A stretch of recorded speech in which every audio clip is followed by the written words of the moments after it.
Welcome back to Contractlancer, ladies and gentlemen. Do you like my new background? It's creased up because I just got it today and I unpacked it and I set this up, but I forgot to iron it out and we're not going to do it right now. Also, let me know if you like this color background. I got white and green. I'm going to try them out later on. Also, new lenses. So hopefully you'll see some difference in the quality of video and the quality of moi.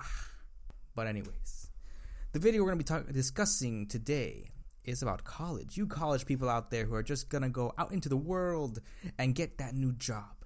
If you are gonna be a contractor or freelancer, there's some advice that's specific to you. And if you're just gonna go out there to be an employee, just get your first job, knock that out of the way, get the experience, this advice will still apply to you because this really helps out those who are just starting out, as the things I will be discussing today have not really been taught to you in college, and you will discover them as you go along. But instead of fumbling and bumbling your way into it, why don't we just discuss it and then you'll be prepared for the future. So stick around for the like and subscribe to Contractlancer, and then we will continue and all that. I'll see you.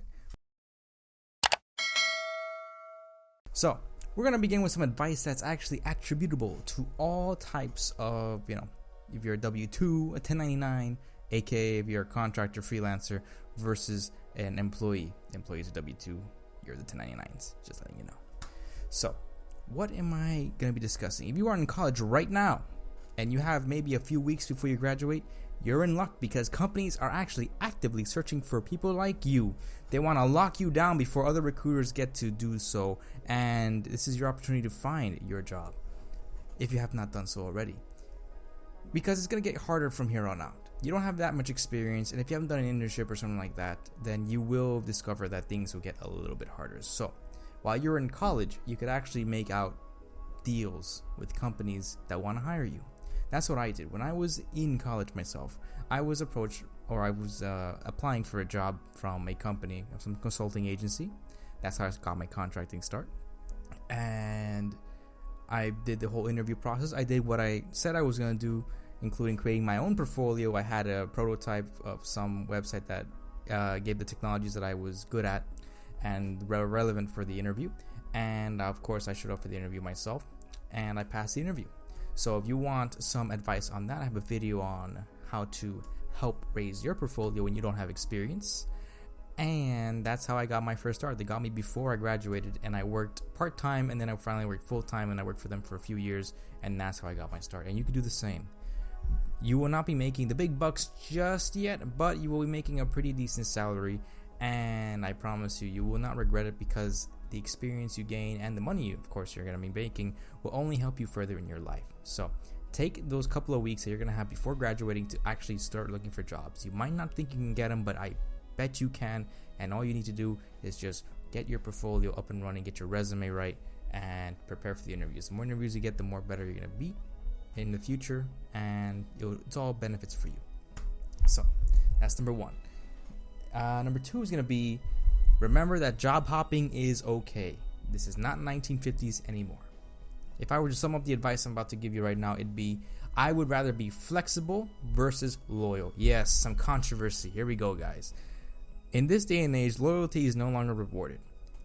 Bygone has the era been that a corporation will acknowledge that you've been loyal to them for X amount of years, 20 years, 10, whatever years, and then you get, whatever it is, your pension, what pension, or you get more money out of it. And honestly, that's not how it works right now. When you want a promotion, you either have to go into the managerial section or you'll have to start playing office politics. If you want a promotion as a developer, it's going to be a little bit different with you. You also have to go into the management section, or you can just hop around with jobs and get a promotion that way, in the sense of getting a higher raise in pay by going to a different company. For you, job hunting, especially if you're a contractor or freelancer, is the way that you will gain more money in a short time. So flexibility versus loyalty. Loyalty is rarely rewarded these days. You want to complete your contract, obviously. Don't be the person that says, I cancel my contract in the middle of it. That's a bad reputation, and that's not something you want to attain. However, you want to be flexible in the sense that you have good marketable skills that allow you to be competitive in the market, which is more important for you in your career. You want to get those certifications that mean something. I have a video about that. Hopefully I'll be able to add it here. And you'll be able to essentially, draw your own path and where you want to go without succumbing to being stuck in one place because you have to. Hey, it happens sometimes, but we want to minimize that. We want, as contractors and freelancers, to be as flexible as possible, be as marketable as possible. So that's what I mean when I say your flexibility will get you greater returns than your loyalty. It's just how it is, man. Dog eat dog. So the next thing I got for you is figure out how to do your taxes. This isn't exactly advice. This is advice for everyone, basically. But especially when you're a contractor or a freelancer, your tax status is a little bit different than your employees. Your employees will have their taxes handled by the company, more or less. They'll have all the things that have to be taken out of the taxes, including FICA, state taxes, whatever you might have. Usually it's already taken care of by that company, and they rarely have anything extra that they have to take care of when they do their taxes in April. You, on the other hand, you are considered a self-employed person. You're a 1099. If you're gonna be a contractor or a freelancer, you will be a self-employed individual with a 1099 as your taxes. What that means is that you have to handle all your taxes. You have to handle the deductions. You have to handle when you do your payments. So there's no company aside from you that's going to handle your payments, or if you get a tax advisor to do it for you. My advice is that you do I'm not a tax advisor. I cannot to give you legal advice. All I can tell you is my experiences. Don't wait till the end to pay your taxes, because then you owe a lot of money. And then if you can't pay it all off at once and you want to pay it in installments, guess what? They're going to fine you. And if you do it too many times, they're going to audit you. So you don't want that. No one wants that. Instead, what is recommended, generally recommended, no advice here because I'm not a tax advisor, is that you pay quarterly installments to the government if you're going down the contract freelancing route. That way you have less to deal with at the end of the year, and the IRS also sees that you're making payments and they're not going to get in your ass for it. So that is what we want to avoid. You want to avoid the IRS putting their boot in your ass, which is a fantastic thing, not having that. So when you go into a contracting or freelancing career, take care of learning how to do your taxes. Either find someone who will do it, or understand that you need to do these payments and what exactly it is you need to do. This will serve you in the long haul, and it will save you money. So at the end of the day, that is my advice for that. So we're going to go to advice number 4, if you've been keeping score. Your resume is actually never going to get read by a human being, basically. What I'm saying is that these days, whenever you submit your resume, that's how you're going to be finding a job. You're going to be finding jobs through, job boards and recruiters and stuff like that. And unless you're handing it to an actual physical person that has access to another physical person in the company, then it will be read by a human being from beginning to end. However, in the beginning, your resume will not be read by a human. It will be scanned by some machine, some robot, and then it will look for keywords on your resume, and that will be the thing that will determine whether or not it will be sent to a human. In this case, it will be sent to the HR, usually the human resource person who isn't technical. So if your resume isn't up to snuff, if your resume does not have the keywords that are expected of it when you're going for a job, it's easy to see what the keywords are. Just look at the job and see what they're actually asking for, and if that's not on your resume, you're probably not gonna get a call back. Or at least you don't need to have all of it, you just need to have a good portion of it, the things that are most important. So I'm just saying, for exam# if you want to say that you have Microsoft technology, write the word Microsoft, and also write the technology, as in, if I have Microsoft.NET C# experience, I will write all of this as keywords so that it can be picked up by the scanners. And this goes with whatever technology it is, React, Python, what have you. So also, your resumes need to be properly formatted. Have to be properly formatted. Then what that means is that a lot of these resume readers, scanner things, are kind of old, and they read older versions of resumes. So those older templates typically will be much better read and more accurately read than the newer ones that you see.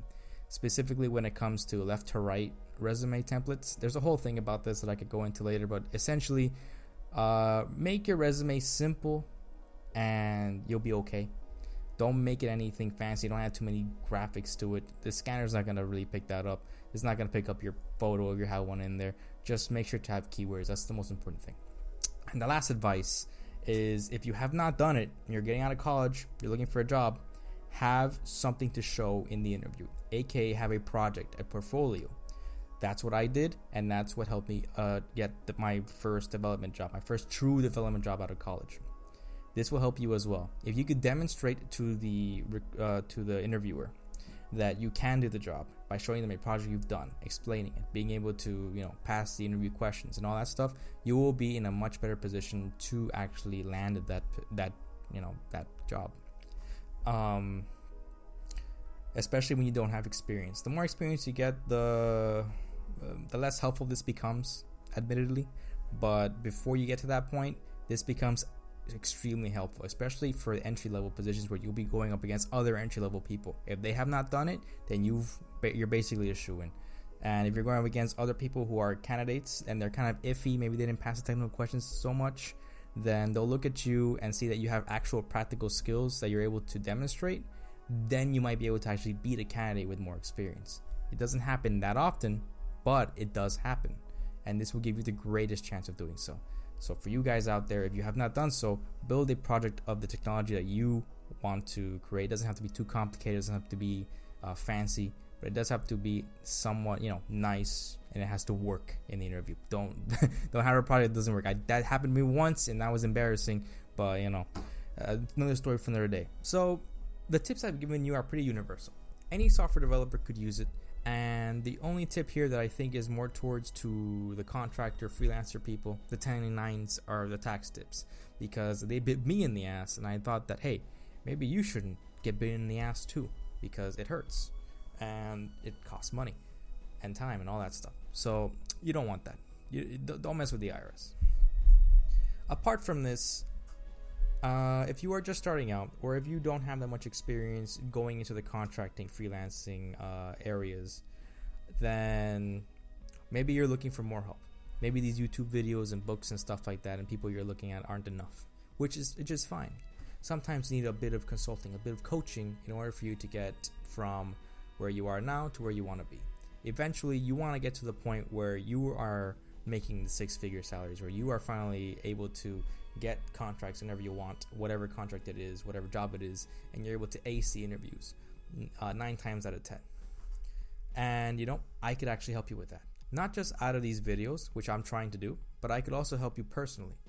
I'm starting my own one-on-one consulting business, and if you are interested in some consulting, then just email me in the link that I'll have below. Just send it to that email, and we could discuss something. Don't worry, I have 8 years of experience doing this, and I could definitely give you, whatever it is you might be missing, and tell you where you are weak, where you're strong, and exactly how to move forward to get to the career path you want to get into. You want to make that 6-figure salary. It's going to take work, but I believe that if you have some guidance, it will take you less time to get there. So that's just my plug for me as my side business here, as my hustle, as you say. And that's it for this video. I hope it's helped someone out there. And if you want some advice, I'm going to put that down below. And also, as always, Contractlancer will be seeing you later. Peace out. And if you hated the background, let me know. And if you want me to iron it, let me know. I'm going to try different backgrounds and stuff as we go forward. So enough of this. Peace out.